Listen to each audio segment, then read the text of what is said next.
Worst survivors will make it, but it won't be easy. Right now, 20 people are searching for a new home after the city decided to shut down the Dairy Drive encampment. How the community is supporting those in need. I'm live at the Mallard Stadium for the True North Music and Food Festival that starts at 3 o'clock on Saturday. We're going to talk to Sam Rubin, GM, why the Mallard Stadium is the perfect fit for the festival. And I have your weekend summer-like forecast. And later, with Planned Parenthood of Wisconsin pausing abortion services next month, how Public Health Madison-Dane County is offering help to those in need. And we welcome you to News 3 Now at 6. Good evening. Thanks for joining us. I'm Eric Franke. And I'm Sarah Carlson. Right now, people are looking for a new place to call home after the city of Madison voted to shut down the Dairy Drive encampment. News 3 Now visited the encampment earlier today and talked to people about their next steps. Our Tanisha Shaw has more. I'm pretty sad and stressed out. I'm disappointed, really, to be honest with you. In September, the city of Madison voted not to extend the contract for the Dairy Drive encampment. This encampment has 29 tiny homes.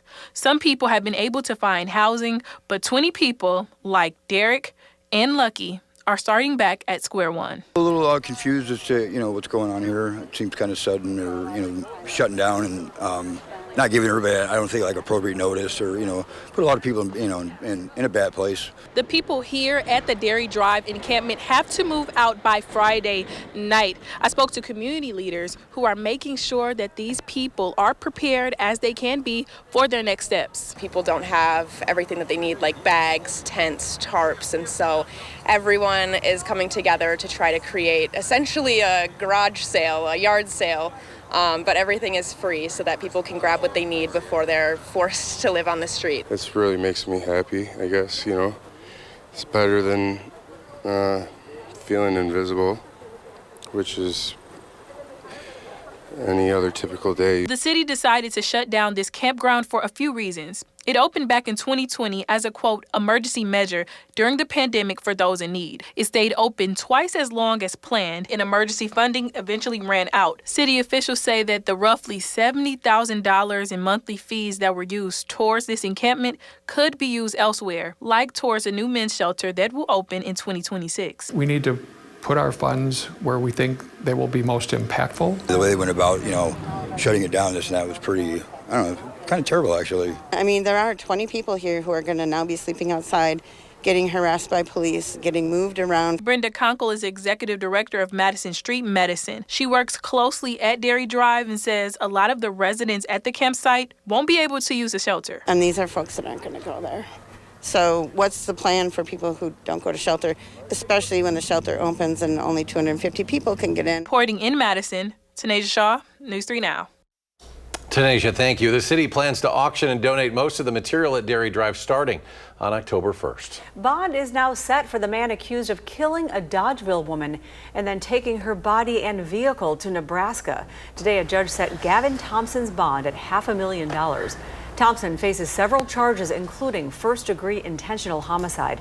The criminal complaint alleges Thompson entered Dorinda Segebrecht's home and stabbed her to death. During today's hearing, Thompson told the court that he did not understand the charges against him.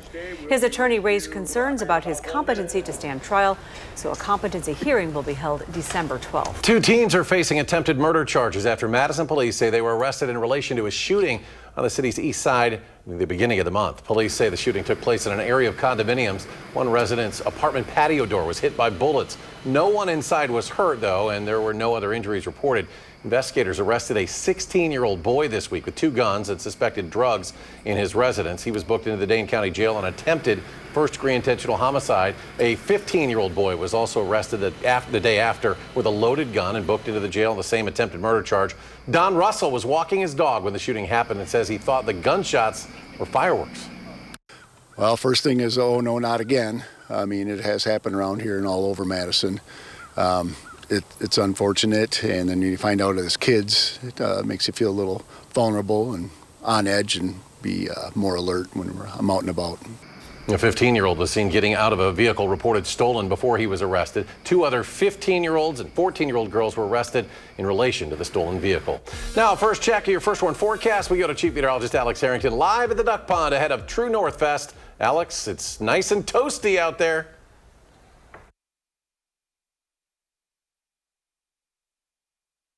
Here now that the sun is starting to set a bit, but we got a real warm weekend ahead, a summer-like weekend for the True North Music and Food Festival that starts at 3 o'clock on Saturday, goes till 11 o'clock Saturday evening. We got live bands, we got food vendors that will be here tomorrow. In a little bit, we're going to talk to Sam Rubin. More about Sam in just a moment. How about that forecast order that I put in? It's going to pan out summer-like, 83 for high temperature in Madison, and then 80 on Sunday. Those wider view here. We got 76 still in Madison, 82 in Janesville, low 80s in southwest Wisconsin, and in Dane County, we got a lot of 70s. These are the temperatures you would expect in August, not at the end of September. And we've got high school football that's about ready to commence in many area communities. Temperatures are going to be warm for this time of year. You might just need a light jacket. But coming up in Maine Weather, we're going to talk with Sam, the GM of the Madison Mallards, and we're going to talk about why the stadium here is a perfect venue for the True North Music and Food Festival. It starts at 3 tomorrow afternoon, and I'll have your latest on how long this summer-like warmth is going to last when I come back, in about, let's say, 10 minutes. All right, thanks so much, Alex. And now to continuing coverage on the issue of abortion in Wisconsin. Yesterday, Planned Parenthood of Wisconsin announced a pause on abortion services after September 30th. Today, Public Health Madison-Dane County worked to help patients learn where they can go in the meantime. There are 2 independent clinics in Milwaukee offering abortion services. State law requires these clinics have 2 appointments 24 hours apart, parental consent for minors, and a mandatory ultrasound. That will likely lead to a backlog in appointments. If you need help finding care, there is a team of registered nurses also available through Public Health. The Nurse Navigators, as they're called, a free and confidential program. It's available on weekdays from 8 a.m. to 4:30 p.m. Patients are able to call or text the number on your screen, and you can also fill out a form online, and all of this information is on channel3000.com. This week, Middleton Mayor Emily Kuhn launched her re-election bid, and before being mayor, she served on the city council in Middleton for 5 years. As part of her re-election bid, she touts her budget and project management experience. She also led the hiring of a new leadership team in city government in Middleton, including a police chief and public works director. We sat down one-on-one with her on For the Record to hear how she plans to maintain affordable housing in one of the fastest growing areas of the state. We are trying to take a balanced approach. Previously, we focused a lot on density, and we still are supportive of density, but we're also trying to make more options in the market for that home buyer. You can hear how she thinks the police chief has performed 1 year into the job this Sunday morning at 10:30 on For the Record. A court-appointed referee is recommending that former Wisconsin Supreme Court Justice Michael Gableman have his law license suspended for 3 years. In this report, referee James Winiarski says Gableman made several ethics violations during his failed investigation into the 2020 election. The report lists 10 counts, including refusing to tell a judge about his attempts to compel mayors in Green Bay and Madison to provide records and testimony, and also making demeaning statements about an opposing attorney in court. In April, Gableman admitted that he could not successfully defend himself against allegations. The Wisconsin Supreme Court will have the final say. Milwaukee area businessman, Navy SEAL veteran Bill Berrien is no longer running for governor. His departure from the race comes just days after a Milwaukee Journal Sentinel story revealed Berrien had followed several sexually explicit writers online. Berrien said he didn't see a path forward in the GOP primary and released a statement saying, in part, quote, "I plan to use funds from my Never Out of the Fight PAC to help support the Republican team in Wisconsin. Otherwise, I'm returning to the private sector." Still to come at 6, how AARP Wisconsin is trying to help people stay ahead of scammers. Plus, President Trump announces a new round of tariffs. Which items will be impacted and when these tariffs are scheduled to take effect when we come back.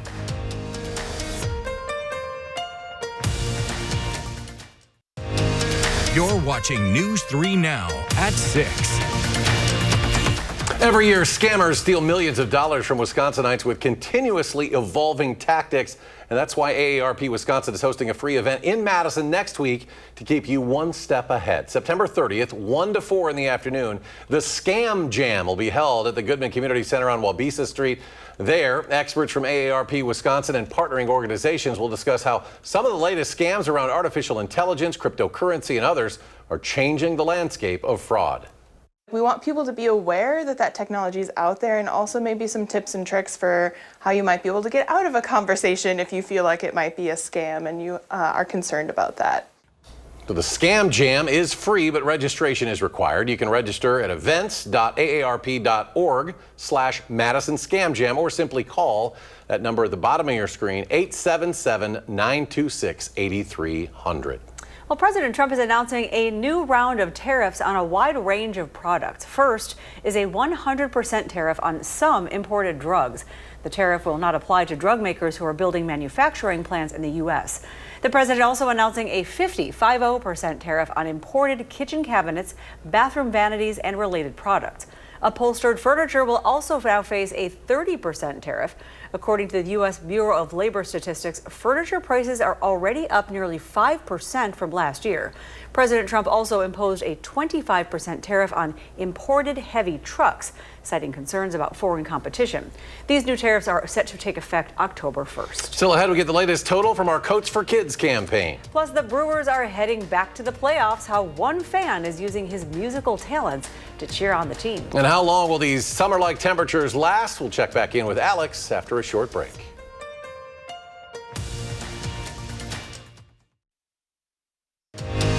You're watching News 3 Now at 6. Well, the Coats for Kids campaign we're running is just on the cusp of reaching 2,000. We've collected so far 1,996, and we want to say thanks to everyone who's donated, of course. And it's not too late to help. We're looking for all kinds of winter coats, jackets, accessories, you name it. Especially right now, there's a need for infants, toddlers, and larger teen sizes. You can make donations at any area Madison Clinky Cleaners from now until October 4th. And if you're looking for another way to help out, you can head to channel3000.com/Coats for Kids to learn how to donate. And we're back with sports after this. But first, we're going to go to Alex. He's kind of got sports on his mind. He's at the Duck Pond, but they're not having sports there this weekend. Instead, it's the True North Fest. Alex is here to tell us more about it. Yeah, Eric, Sarah, beautiful evening now as the sun sets, and I'm joined with Sam Rubin, the GM for the Madison Mallards. And we were just talking before, we were talking at 5 about some of the events and the food that you can expect tomorrow for the True North festivities. But we want to talk a little bit, why is this stadium perfect for this festival tomorrow? Yeah, you know, this all kind of launched because we wanted the north side to have a festival. So there's tons of festivals, obviously, all around Madison in summertime, in the fall, and most of them are downtown or on the far east side. And we wanted the north side to kind of have something to own and to be their own. And so that's where we decided that's where the name comes from, yes, right? True North. And so we're trying to really utilize the stadium for additional community events in addition to Mallards and Nightmares games. Appreciate you sharing that. And even more astounding, we were talking about the number of folks that are going to be here tomorrow. Yeah. Can you tell Southern Wisconsin how many tickets you've already sold and what you were projecting? Yeah, so we're already over 2,500 tickets. Our VIP sold out like within a week or two. So generally, we're really excited for the turnout tomorrow. It's going to be awesome. We have some really great bands coming in, of course, headlined by Pokey Lafarge, so that very fun, soulful kind of jazz feel. And then, of course, some of the best restaurants that Madison has to offer with Bonzo, Jalisco, Lola's, Ancora, Ahan, all of the things, right? So we have it all. And tell folks here what time to arrive tomorrow and what are the hours tomorrow? Yeah, so the event starts at 3 and it'll go to 11. Music will start right around 4, so live music, but all the restaurants will start serving right at 3. We also have kind of our family hour from 3 to 6 where our Kids Zone will be open.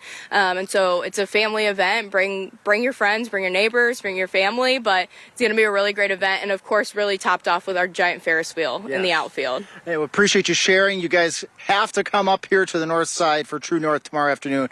Thanks so much, Sam. We appreciate it. I'm excited to do the weather. I put in a good order for the forecast, so I'll do the forecast now. Thank you, Sam. Sure. Thank you. Yeah, you bet. 83 for high temperature tomorrow. That's what we're going to do. How about 80 on Sunday? No, these aren't August or July temperatures. We are at the end of September, going into early October, and also not uncommon when we get into the fall months. I've mentioned this before. Fog is often a way we start our mornings. And it could be locally dense tomorrow morning, getting down to zero visibilities all the way up from, let's say, 4 o'clock in the morning to 6 o'clock in the morning. And then once we get to about 8 or 9 in the morning, the sun gets really bright up over the horizon, burns off that fog, and then allows the temperatures to warm up near the surface. So just a brief period of that patchy dense fog expected. Lows in the mid to upper 50s tonight, so beautiful night.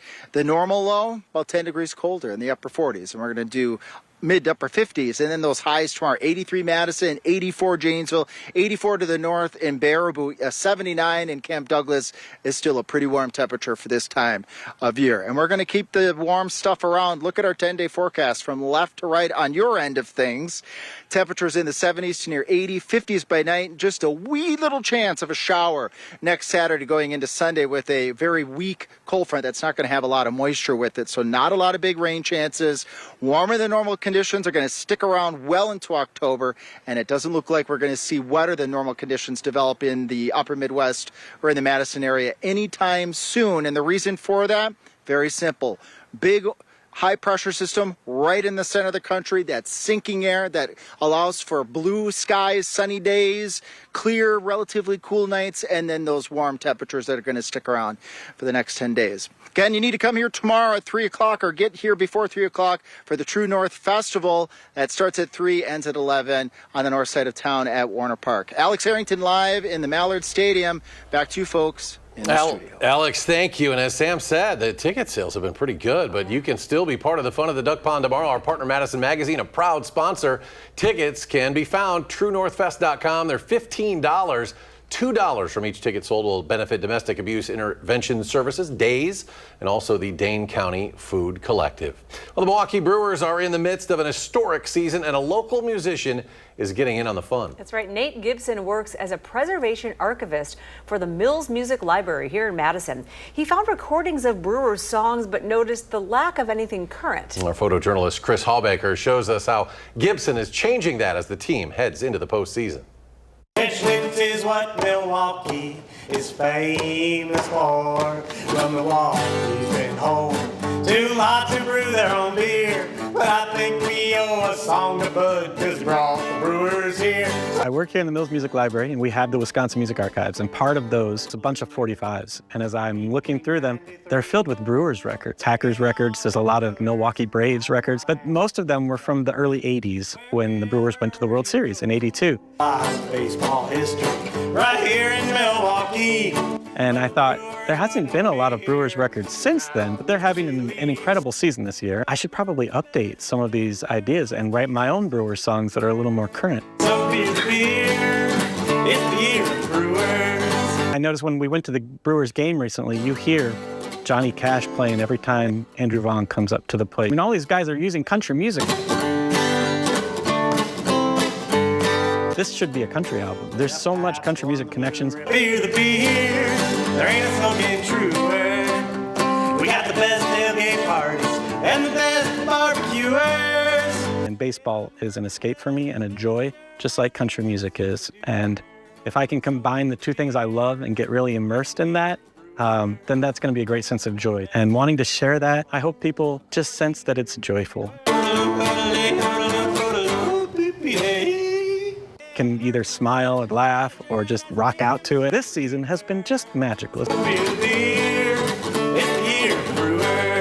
Regardless of what the playoffs hold, this record is about this season. Go Brewers! Sweet. Thanks to, again, our photojournalist, Chris Hallbaker. The album Fear the Beer is out today. You can find it at bandcamp.com.